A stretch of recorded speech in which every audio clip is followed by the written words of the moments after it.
That was very hard to believe that we could implement anything in 30, but we recently did propose to a customer for a relatively simple finance scope and procurement scope. We did propose a 30-day implementation.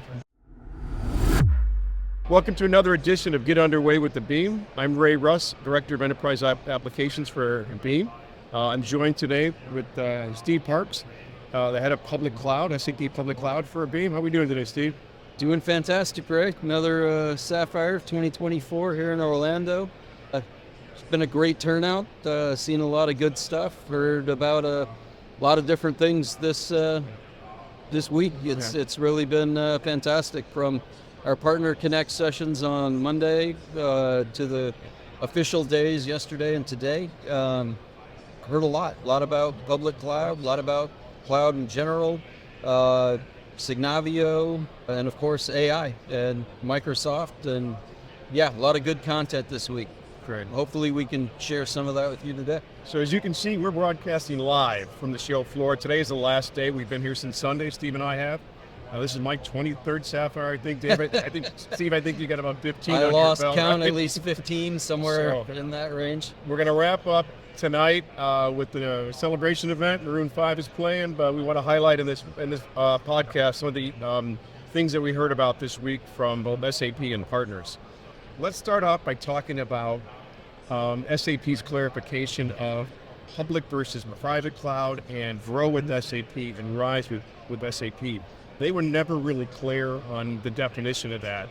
What did we hear very clearly this week about how they're defining grow and rise? Yeah, I think that's an important one, Ray, because historically when Rise first came out, Rise could be public, Rise could be private, and it wasn't real clear what grow was when it came out. But now the narrative is becoming more clear, and Rise definitely speaks to the private cloud edition of SAP S/4HANA Cloud, and grow is now speaking to the SAP S/4HANA Cloud public edition. That is clearly delineated now.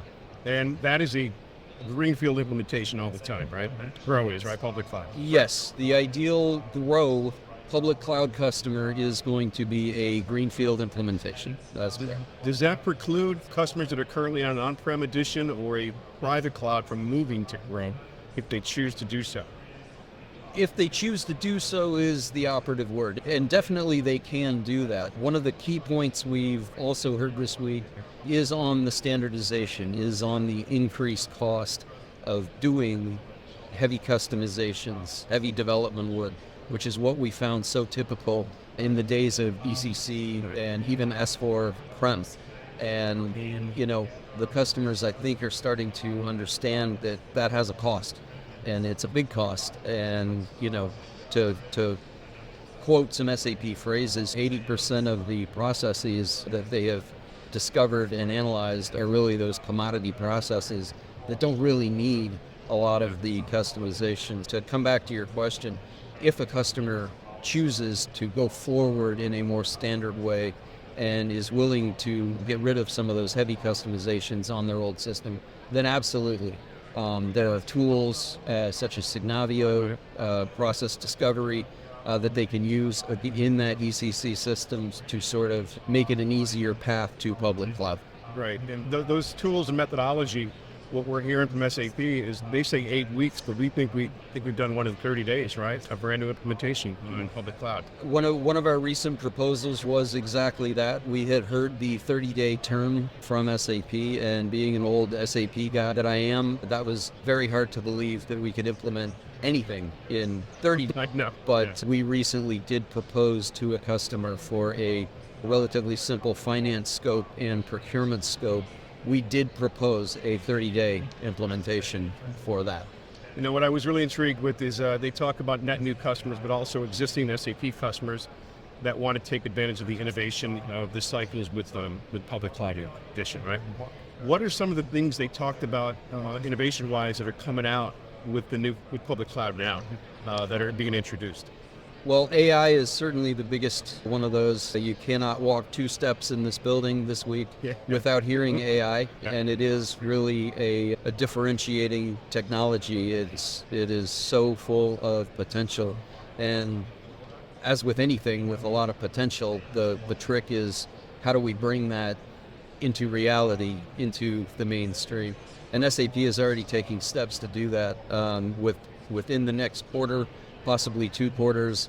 That's going to become generally available for public cloud, and it's going to be built into the public cloud. And that is what we're hearing from SAP this week. Good point. They did talk about even current customers right now can become an early adopter by signing up, right? That's correct. But general availability be later in the year. Yep, right? yep, that is absolutely correct.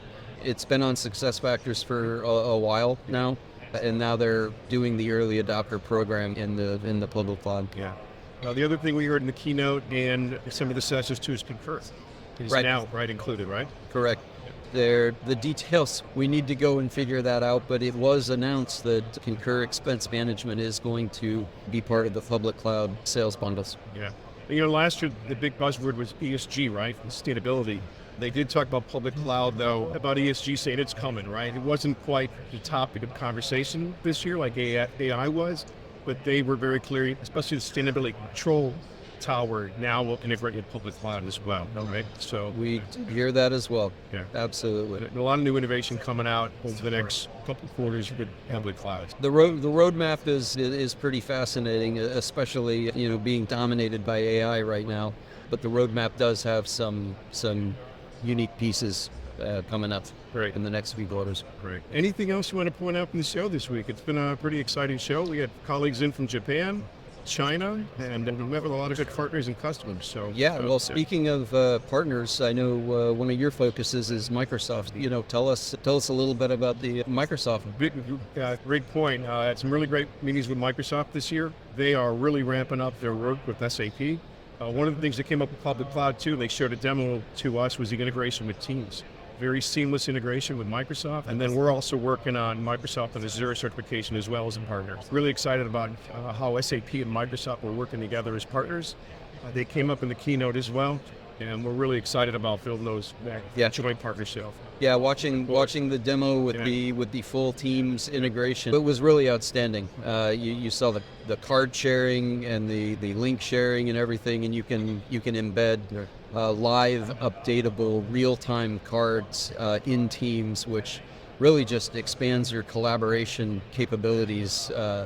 Not just as a vehicle to reach other teammates, but doing so with real live updated application data that's immediately addressing what you're talking to that other person or people about. So really fascinating stuff in the Microsoft world coming out there. Yeah, it's been a great event this week. On that note, live from Orlando, Florida, glad to share this with everybody. We're heading out with some clients for dinner tonight and then go see Maroon 5 and get out of here tomorrow.